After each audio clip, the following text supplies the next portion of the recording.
Before we start, I need to warn you. What you're about to hear from Josh Brown's own mouth is shocking. For years, he stayed silent.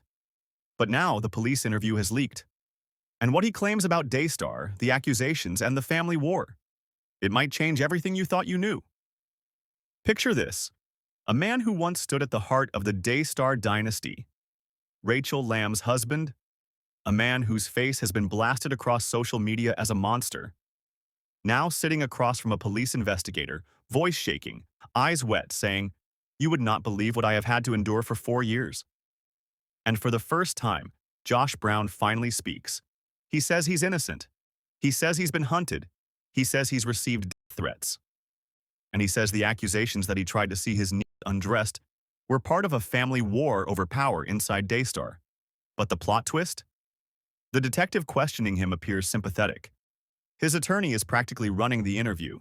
And 2 months later, the whole case is closed with 0 charges filed. Yet the family he accuses, Jonathan and Susie Lamb, they say their daughter gave graphic details of CSA, then suddenly shut down after talking with her grandmother, Joni Lamb. So who's lying? Who's covering? And who is fighting for the truth? Today, we break down the interview, the allegations, the contradictions, and the growing fracture inside Daystar. This is the Josh Brown saga, and it's messier than anyone imagined. When the recording opens, Josh Brown doesn't show up like a man hiding in the shadows. He walks into the Colleyville Police Department with his attorney, a heavyweight criminal defense lawyer, and sits down like someone who has reached the end of his faith in the system. For 4 years, he's been accused of the unthinkable. For 4 years, he claims he has lived as a punching bag for rumors he calls lies. And now, he insists this interview is his chance to finally clear his name. He sits across from Detective Nick Garcia, the same officer who's been investigating the case. But here's where jaws drop. Garcia isn't confrontational. He's not grilling Josh. He's sympathetic. He hands him tissues. He acknowledges that Josh is struggling. He lets Josh's attorney guide the direction of the conversation. It is one of the most unusual interview dynamics you will ever see in a case of this magnitude. Josh insists he never tried to see the girl undressed. He never kissed her on the lips. He never behaved inappropriately. He is the victim of a conspiracy. A conspiracy, he says, is fueled by Jonathan and Susie Lamb. And for the first time, he reveals his theory. This is my life we're dealing with over a job. They're using me to try and get a job. And now they're Hail Marying. In Josh's mind, the accusations didn't come from a traumatized girl, but from relatives who want their positions back inside Daystar. The attorney frames each answer. Josh nods along. He cries. He vents. He unloads years' worth of bitterness at the Lamb Empire. And through it all, the detective listens. To understand the full weight of this drama, you have to step into the shoes of the accusers, Jonathan and Susie Lamb. According to them, their daughter disclosed graphic, disturbing details in November 2020. Not vague hints, not confusing child talk, but explicit descriptions of what a boy taller than Daddy allegedly did. And that boy, in their mind, was Josh Brown. But here's the twist that changed everything. The very next day, the little girl has a long conversation with her grandmother, Joni Lamb. After that moment, Susie says the child shut down completely. She never spoke about the ABUZ again. Jonathan and Susie say they were devastated, confused, terrified, and convinced that a family member was the perpetrator. So they went to the police. But because their daughter refused to repeat her allegations, the case stalled. No outcry meant no charges. Still, their belief never wavered, and even years later, they insist their daughter told the truth. But while they were grieving and fighting for answers, Josh Brown says they were plotting to destroy him. A family civil war was brewing. This is the moment when everything exploded. August 2021. Miramar Beach, Florida. A luxury vacation house. The entire Lamb clan under one roof. A setting straight out of a Christian reality show, until it turned into a crime scene without the crime. Susie sends her daughter to change into her bathing suit. Moments later, Jonathan rushes upstairs and, according to him, walks in on a nightmare. Josh Brown is in the room while his little girl is undressed. Jonathan says he screamed. He says he lost it. He says he believed he caught Josh in the act. But Josh's version? He says it never happened.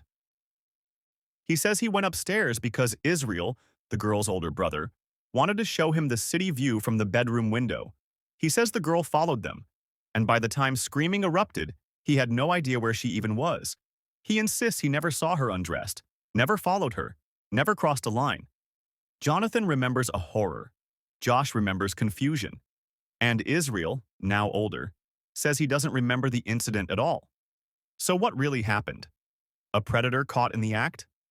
A misunderstanding fueled by suspicion? Or a story shaped by fear, trauma, and broken trust? To this day, we still don't have a definitive answer.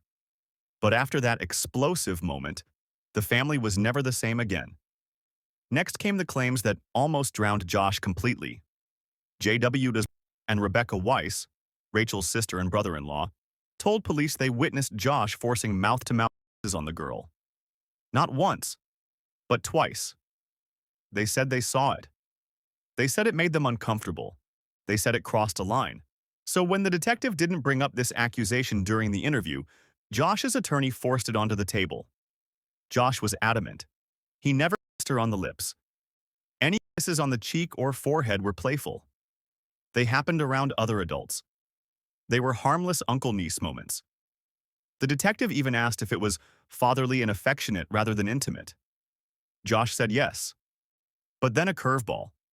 Joni's housekeeper told investigators she saw Josh kissing the girl around the neck and face in a swimming pool. Josh's response? In a pool? No. Two very different narratives. Two very different realities. And once again, nothing was proven, but nothing was disproven either. After the Miramar Beach blow-up, the Lambs tried to clean up the mess. They flew to North Carolina to see pastoral counselor Denise Boggs, someone the family trusted. But what was supposed to bring healing only made tensions worse. Josh hated the process. He said Rachel was pumping breast milk in bathrooms while juggling an infant. He described the counseling as humiliating, exhausting, and chaotic. And then, another strange twist. Denise, the counselor, told Josh that during one session, Baby Lamb changed clothes in front of her. Denise said it showed a lack of parental boundaries.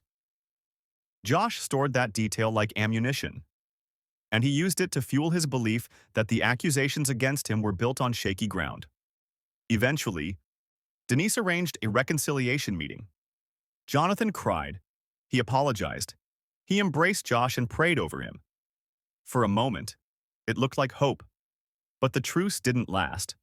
And according to Jonathan, that reconciliation was built on lies. Because he says later he learned Denise's forensic partner never cleared Josh at all. The family was living in two different realities, with two different versions of truth, and two different interpretations of every event. While the accusations simmered, another battle began behind the scenes. Who would lead Daystar after Marcus Lamb's death? Josh claims the real motive behind the allegations is power, position, legacy. He says Jonathan wanted to be president. He says Susie wanted to restore their influence. He says the accusations were a Hail Mary to get their roles back. But Jonathan and Susie say their daughter's story is the only thing that mattered. Not positions, not paychecks, not politics. Meanwhile, Joni Lamb, matriarch of the empire, stood firmly with Josh and Rachel. She labeled the accusations false. She fired Jonathan and Susie. She reshaped the network's future. The dynasty split into two. Team Joni, Rachel, and Josh versus Team Jonathan, Susie, and the ones who believed the young Lamb. And the divide has only widened. Even after the police closed the case with no charges, Josh's nightmare didn't end. He told investigators that he received death threats. People followed him at the gym. Strangers photographed him. Fans messaged his band in Australia, calling him a pedophile. His reputation was shredded globally, even before his name went public. His attorney said it had gone to a whole new level. Josh said he felt hunted, vilified, destroyed. And here's where it gets chilling. He insists all of it happened with no evidence, no credibility, no factual basis. He says he lost peace, lost trust, lost his standing, but most of all, he says he lost his life as he knew it, and now lives in the shadow of an accusation he says isn't true. On paper, the baby lamb case is closed, but it's not dead. Police left the door wide open. If the child ever makes an outcry, we will reopen the case. That means at any moment, one sentence from the now 9-year-old could resurrect everything. Josh's supporters say the case was closed because there was no crime. Jonathan and Susie say it closed because the child is traumatized and afraid. Both sides believe justice hasn't been served. Both sides believe the truth hasn't been heard, and both sides believe the other is lying. This story is far from over. At the end of the interview, Josh says something haunting. This is something you see on TV. You think it would never happen to you. Well, now I'm living that nightmare. But what about the niece? What about the family torn apart? What about the decades-long ministry now sinking into scandal? Someone is telling the truth. Someone is covering. Someone is protecting their own. And someone, whether Josh or the niece or both, has been failed. This isn't just a crime story. This isn't just a family feud. This is a collapse of trust inside one of America's most influential Christian empires. More tapes are coming. More voices are speaking. And as long as this case remains unresolved, the world will keep asking, who is the real victim and who is living the nightmare? If you made it this far, you are officially one of the anointed ones. Drop your thoughts in the comments. Who do you think is telling the truth? And don't forget to subscribe, because this is only the beginning. More tapes are coming. More witnesses are speaking. And this entire saga is unraveling in real time. I'll be here to break it all down.